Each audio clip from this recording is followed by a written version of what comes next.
নমস্কার বন্ধুরা, রাজ্য সরকারের যুবসাথী প্রকল্পে ইতিমধ্যেই অনেকের অ্যাকাউন্টে টাকা ঢুকে গেছে, কিন্তু অনেকের আবার অ্যাকাউন্টে টাকা ঢোকেনি।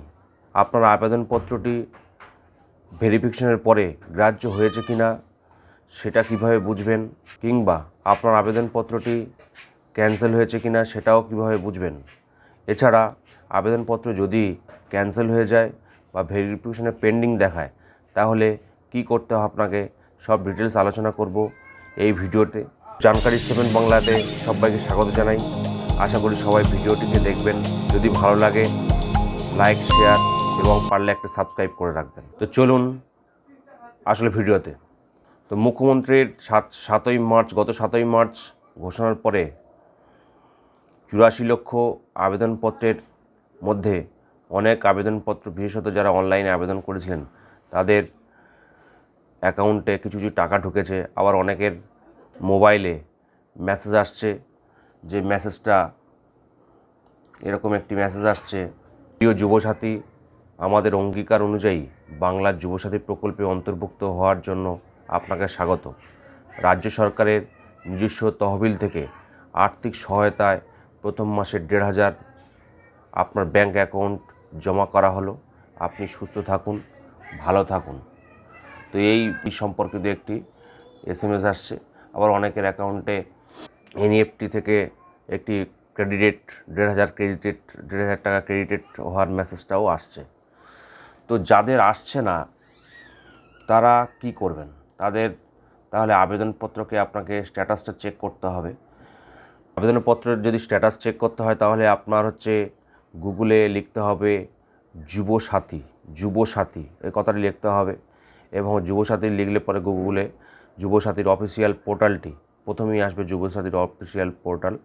তো এই অফিসিয়াল পোর্টালে আপনি চলে যাবেন এবং যুবসাথী অফিসিয়াল পোর্টালের পরে হোম পেজে এরকম একটা চেক স্ট্যাটাস দেখাবে, এরকম একটা স্ট্যাটাস দেখাবে, চেক স্ট্যাটাস এই মেনু দেখাবে এরকম। এই চেক স্ট্যাটাসে ক্লিক করবেন এবং এই চেক স্ট্যাটাসে ক্লিক করার পর যদি আপনার আবেদনপত্রটি খুলে যায় তাহলে আপনার আবেদনপত্র করার সময় যে মোবাইল নম্বরটি দিয়েছিলেন সেই মোবাইল নম্বরটি আপনি পূরণ করবেন, করে আপনার ক্যাপচা কোড, নিচে যে ক্যাপচা কোড আছে সঠিকভাবে দেবেন। এরপর গেট OTP থেকে ক্লিক করবেন, গেট OTPতে ক্লিক করবেন। করলে আপনার মোবাইল নম্বর একটি OTP আসবে, সেটাকে পুট করবেন, সেই OTPটা পুট করবেন, সেটা লিখে ভেরিফাই পিনে ক্লিক করবেন। তাহলে আপনার রেজিস্টার নম্বর আপনার স্ক্রিনে দেখা যাবে। এই প্রক্রিয়া না হয় তার নাম্বার সেটা দিয়ে, আবেদনপত্রের নম্বর বা অ্যাপ্লিকেশন নাম্বার সেটা দিয়েও আপনি ফর্মটি দেখতে পারবেন। তবে এই মুহূর্তে এই মেসেজটি দেখাচ্ছে, তো অনেকেই বিভ্রান্ত হচ্ছেন যে আবেদনপত্রের স্ট্যাটাসটা কীভাবে চেক করব। চেকের ভিতরেই আশা করি আবেদনপত্রটি চেক করা যাবে। সফটওয়্যারের সমস্যার জন্য হয়তো এই আবেদনপত্রের স্ট্যাটাসটা চেক করা যাচ্ছে না এই মুহূর্তে। তবে সরকারের পক্ষ থেকে আরও একটি ব্যবস্থা করা হয়েছে, একটি টোল ফ্রি নাম্বার দেওয়া হয়েছে। হেল্প ডেস্কের মাধ্যমে আপনাদের পত্রটি আপনার গ্রাহ্য হয়েছে কিনা বা স্ট্যাটাস আপনি সহজেই কিন্তু জানতে পারবেন।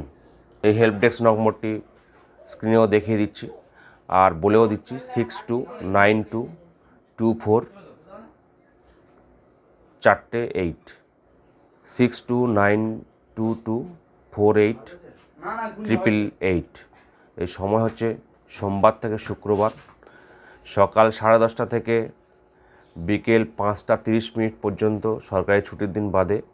এই নাম্বারে কিন্তু আপনি কল করে আপনার আবেদনপত্রটি গ্রাহ্য হয়েছে কিনা কিংবা আবেদনপত্রটি স্ট্যাটাস আপনি জানতে পারবেন।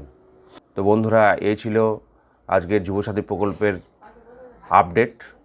আশা করি ভিডিওটি সকলে দেখবেন। যদি ভালো লাগে একটা লাইক, শেয়ার এবং সাবস্ক্রাইব করে পাশে থাকবেন।